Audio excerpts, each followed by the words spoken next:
శ్రీ గణేశ పురాణము ఉపాసనాఖండము 47వ అధ్యాయము. శంకర విజయము.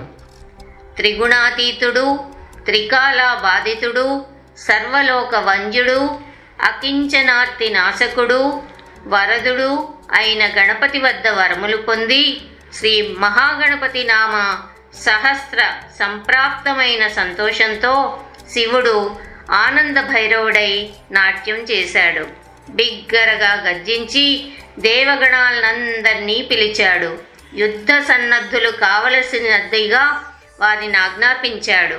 శంకర్ని ఎదుట నిలబడి బ్రహ్మ, కుబేరుడు, ఇంద్రుడు, అగ్నిదేవుడు, వాయుదేవుడు, వరుణుడు, చంద్రుడు, యక్షులు, కిన్నరులు, గంధర్వులు, ఓ మహాదేవా, జగన్నాథ, జగదానందదాయక, నువ్వు ఆ దానవుని సంహరించడం మేము ఎప్పుడు చూస్తామో కదా అని విన్నవించారు. అంత శంకరుడు దేవగణులందరినీ వెంటబెట్టుకుని తన నివాసంకు వచ్చి మనసారా గణపతిని ధ్యానించి వారందరితో కలిసి త్రిపురునితో యుద్ధానికి బయలుదేరాడు. ఆ వార్త చారుల వలన తెలుసుకున్నాడు త్రిపురుడు. వాడికి రోషం పెరిగింది. దైత్య సైన్యాలను హెచ్చరించాడు. ఘోర గర్జనలు చేస్తూ దానవులందరూ యుద్ధోన్ముఖులయ్యారు. వారందరినీ ఉత్సాహపరిచాడు. వారికి అనేక బహుమతులిచ్చి సంతోషపరిచి రథ, గజ, తురగ వాహనములతోనూ పదాతులతోనూ నిండిన సైన్యాన్ని నడిపిస్తూ తాను త్రిపురమును అధిష్ఠించి రణరంగానికి వచ్చాడు. ఉభయ సేనలు విజయకాంక్షతో యుద్ధం ప్రారంభించాయి. పోరు ఘోరంగా సాగుతోంది. మృతవీరుల శరీరాలు గుట్టలు గుట్టలుగా పడుతున్నాయి. వారి దేహాల నుండి కారుతున్న నెత్తురు ఏరులుగా పారుతోంది. శత్రువులచే కొట్టబడిన సైనికుల దేహాలు పుష్పించిన మోదుగ చెట్ల వలె పొడచూపుతున్నాయి. యుద్ధభూమిలో పరిగెడుతున్న గజ, రథ, అశ్వముల వల్ల చెలరేగిన ధూళి ఆకాశాన్ని కప్పివేయడంతో ఆ ప్రదేశమంతా చీకటిమయమైంది. ఎవరు తమవారో ఎవరు పెరవారో తెలియకుండా పోయింది. ఇరుపక్షాల వీరులు ప్రాణాలు లెక్క చేయకుండా వీరోచితంగా పోరాడుతున్నారు. ఇంతలో పెనుగాలి వీచి ధూళి ఎగిరిపోయింది. దేవతా సైన్యం హెచ్చుగా నష్టపోయింది. అది గమనించాడు ఇంద్రుడు. తన వజ్రాయుధం చేతబోని అసుర సైన్యం మీదకు దండెత్తాడు. ఇంద్ర ప్రచోదిత అసనిఘానికి కొందరు దానవులు కాళ్ళు తెగి, మరికొందరు చేతులు తెగి, ఇంకొందరు శిరస్సులు తెగి నేల కొరిగారు. కొందరు దైత్యులు చనిపోయినట్లు నటించి నేలపై పడుకున్నారు. నిహతులైన దైత్య సైన్యముల దేహాల నుండి కారుతున్న రక్తం కాల్వలుగా పారసాగింది. అది చూశాడు త్రిపురుడు. సింహనాదం చేస్తూ ఇంద్రునికెదురేగి, ఇంద్ర, నా బలం నీకు తెలుసు, కానీ మరణం కోరుకొని వృధాగా నాతో యుద్ధానికి దిగుతున్నావు. జాగ్రత్త సుమా అని. నీకు వాస్తవంగా బలముంటే నాతో యుద్ధానికి రా, లేకుంటే వెనుతిరిగి వెళ్ళిపో. మరలిపోయి వెళుతున్న వాణ్ణి వెన్నుపోటు పొడిచేదంత నీచుడు కాదు ఈ త్రిపురుడు అని ఇంద్రుణ్ణి హెచ్చరించాడు. ఇంద్రుడు యుద్ధభూమిలో నిలబడ్డాడు. అప్పుడు త్రిపురాసురుడు, అయితే నాతో యుద్ధం చేయడానికే నిశ్చయించుకున్నావన్నమాట, సరే కాసుకో అని పలికి ఇంద్రునిపై బాణాల వర్షం కురిపించాడు. ఒక్క బాణం అభిమంత్రించి దేవసైన్యంపై విడువగా ఆ బాణం నుంచి లెక్క కందనన్ని బాణాలు వెలువడి యుద్ధభూమినంతటినీ కప్పివేశాయి. ఆకాశాన్నంటుతున్న బాణాల వర్షం వల్ల చీకటి కమ్ముకుంది. త్రిపురుని బాణఘాతానికి దెబ్బతిన్న దేవతలు నేల కొరిగారు. ఇంద్రుడు మూర్ఛపోయాడు. దైత్యుని పరాక్రమం చూసి శంకరుడు మెచ్చుకుంటూ ఉండగా నారదుడు అక్కడికి వచ్చి, నీలలోహిత, నీవు త్రిపురుణ్ణి వధించే ఉపాయం చెబుతాను విను. తొల్లి బ్రహ్మకు సైతం వశం కాని కఠోర నియమాలతో త్రిపురుడు తపస్సు చేసి గణేశ్వరుని వద్ద అనేక వరాలు పొందాడు. గణనాథుడు ఏకబాణాశ్రితమైనది, కామగమనం కలది, దేవతలకు అభేద్యమైనది, గొప్పది అయిన త్రిపురమును ఆ దైత్యునికి ప్రసాదిస్తూ ఒక రహస్యం చెప్పాడు. అది ఏమిటంటే, ఒక్క బాణంతో ఎవరు ఈ త్రిపురమును భేదించగలరో వాడి చేతిలో నీకు మరణం కలుగుతుందని చెప్పాడు అని పలికి దైత్య వధోపాయం గుర్తు చేసి వెళ్ళిపోయాడు. నారదుడు జ్ఞాపకం చేసిన విషయమును, గజాండు చెప్పిన మాటలను గుర్తుంచుకుని దైత్యవధకు సన్నద్ధుడై స్వతేజస్సుతోనే సర్వమును నాశనం చేయగల శక్తివంతుడైన శంకరుడు భూమిని రథంగాను, సూర్యచంద్రులను రథచక్రాలుగాను, బ్రహ్మను రథసారథిగాను, అశ్వినీ దేవతలను రథ అశ్వములుగాను, మేరును ధనుస్సుగాను, అచ్యుతుని బాణంగాను చేసి విఘ్ననాయకుని హృదయపద్మంపై నిలుపుకుని ఆ స్వామిని ధ్యానించి గణేశ్వరోపదిష్టమైన సహస్రనామములను పఠించి గణపతి ఏకాక్షర మహామంత్రంతో పినాకమును అభిమంత్రించి విష్ణుదేవతాకమైన బాణాన్ని ఎప్పుడు ఉద్యుక్తుడయ్యాడో అప్పుడు భూమి, ఆదిశేషుడు, పర్వతములు, నదులు, అరణ్యములు కంపించిపోయాయి. శంకరుని ధనుష్టంకారానికి దేవతలు, మానవులు, సమస్త గోళాలు అదిరిపోయాయి. శంకరుడు మంత్రపూతమైన బాణమును విడిచాడు. దాని తీవ్రతకు నభస్థలం దగ్ధమైంది. దాని నుంచి ఉత్పన్నమైన ప్రదీప్త కీలలు భూపాతాళాలను చుట్టుముట్టాయి. త్రిపురమును అధిష్ఠించిన దానవుడు ఆ బాణంను చూచినంతనే నిర్వీర్యుడయ్యాడు. నిప్పులు కక్కుతూ నింగికెగిసిన ఆ అస్త్రము త్రిపురమును భస్మం చేసింది. దానవుడు దగ్ధమయ్యాడు. త్రిపురుని దేహం నుంచి వెలువడిన తేజస్సు అందరూ చూస్తూ ఉండగా శంకరునిలో లీనమైంది. అంతటా ఆకాశవాణి భవుని బాణాగ్నికి భస్మమైన త్రిపురుడు ముక్తిని పొందాడు అని పలికింది. దేవతలు, మునులు శంకరుని స్తుతించారు. గంధర్వులు గానం చేశారు. అప్సరసులు నాట్యం చేశారు. కిన్నరులు జంత్రవాద్యములు వాయించారు.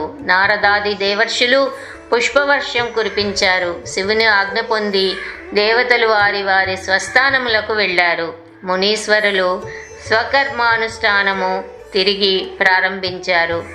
వేదాంగ విధులు యథాప్రకారం అగ్నిహోత్రాది నిత్యకర్మలు ఆచరించడం ఆరంభించారు. గణప స్కందాదులు శంకరుని నమస్కరించారు. శంకరుడు రథాన్ని యథాపూర్వం విభాగం చేసి జయ జయ ధ్వానాల మధ్య కైలాసం చేరుకున్నారు. అది మొదలు శంకరుడు త్రిపురాంతక నామధేయంతో ఖ్యాతిని పొందాడు. త్రిపురాసుడు కార్తీక పౌర్ణమి సాయంకాలమందు శంకరునిచే సంహరింపబడ్డాడు. ఆ పూర్ణిమని బాహుళీ పూర్ణిమ అని అంటారు. ఆ దినము చాలా పవిత్రమైంది. శంకరుడు త్రిపురారి అయి విలసిల్లిన పున్నమి నాడు చేసిన స్నానము, దీపదానము, జప హోమములు బహుళ ప్రసిద్ధమైనవి. ఆ రోజున ఎవరు త్రిపుర మహోత్సవం ఆచరించరో వారు దుర్గతిని పొందుతారని బ్రహ్మ వ్యాసునికి చెప్పాడు. అందువల్లనే మహాత్ములు, పుణ్యాత్ములు ఆ దినమున ప్రాతకాలంనే లేచి స్నానం చేసి తప్పక శివుని ఆరాధిస్తారు. ఆ విధంగా ప్రాతకాలంన చేసిన శివారాధన వలన రాత్రి చేసిన పాపములు నశిస్తాయి. మధ్యాహ్నం ఆరాధించుట వలన జన్మ ప్రారంభం నుండి చేసిన పాపాలు తొలగిపోతాయి. ప్రదోష సమయంన శివుని పూజిస్తే 7 జన్మల పాపాలు సమసిపోతాయి. ఫలశ్రుతి. దీనిని పఠించిన వారు, విన్నవారు సర్వకామ్యములను పొందుతారు. 47వ అధ్యాయం సమాప్తం.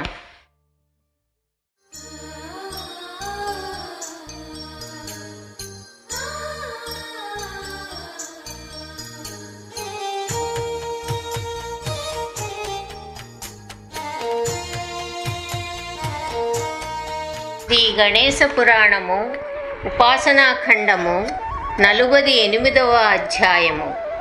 అంబా ఆవిర్భావము. శంకరుడు కైలాసానికి మరలిపోయాడు.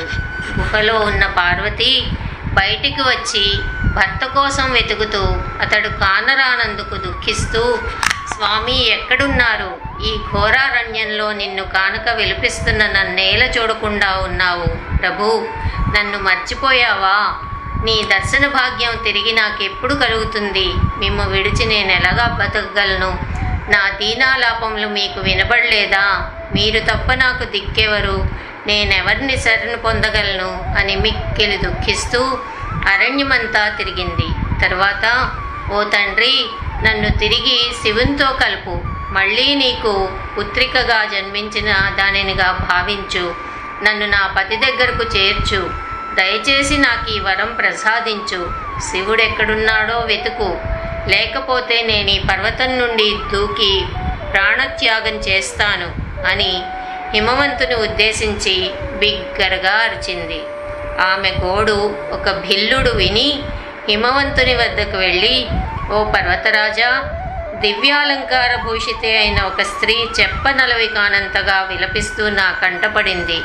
నేను ఆమెను, అమ్మాయి, నువ్వెవరవు, ఎందుకు ఏడుస్తున్నావు అని అడిగినా నా మాట వినిపించుకోకుండా తండ్రి తండ్రి అని నిన్ను పిలుస్తూ అమితంగా దుఃఖిస్తోంది అని చెప్పాడు. వనచరుని మాట విని నగాదిరాజు చప్పున ఆమె దగ్గరకు పరుగు తీసి, ఓ తల్లి, నువ్వు సృష్టి స్థితి లయకారిణివి, సర్వశక్తి స్వరూపునివి, నిష్కామవు, సమస్త ప్రాణుల ఆధార శక్తి అయిన నీకు శివునితో వియోగం ఎక్కడిది? వియోగం లేదమ్మా. కానీ లోక మర్యాదను అనుసరించి నిన్ను శివునితో చేరుస్తాను అని పలికి ఆమెను తన గృహానికి తీసుకొని వెళ్ళాడు. పార్వతి తల్లిని చూసి సంతోషించింది. కానీ శివుని చూడాలన్న ఆరాటంతో నిట్టూర్పులు విడుస్తూ, తండ్రి, నేను తిరిగి నా భర్తను పొందే ఉపాయం ఏదైనా చెప్పు. అంటే ఏదైనా వ్రతం కానీ తపస్సు కానీ నాకు ఉపదేశించు. నువ్వు చెప్పిన విధమును అనుసరించి పూర్వం వలె ఘోర తపస్సు చేస్తాను అని హిమవంతుని వేడుకొంది. పర్వతరాజు క్షణం ఆలోచించి, కుమారి, నీకు కార్యసిద్ధి కలిగే ఒక ఉపాయం చెబుతాను విను. అది ధర్మార్థ కామమోక్షములనే చతుర్విధ పురుషార్థములనిచ్చే విఘ్నరాజు ఉపాసన. ఇంద్రాది దేవతలు, నారదాది మహామునులు అందరూ ఆ స్వామిని ఉపాసించి కృతకృత్యులైనారు. బ్రహ్మకు సృష్టి కార్యశక్తి, విష్ణువునకు పాలనా సామర్థ్యము, భవునకు లయకారకత్వం, ఆదిశేషునకు భూధారణ శక్తి కలగజేసిన వాడు ఆ గజాననుడే. అయితే బ్రహ్మాది దేవతలు కానీ నారదాది దేవర్షులు కానీ ఆ గజానుని నిజస్వరూపం తెలుసుకోలేకపోయారు.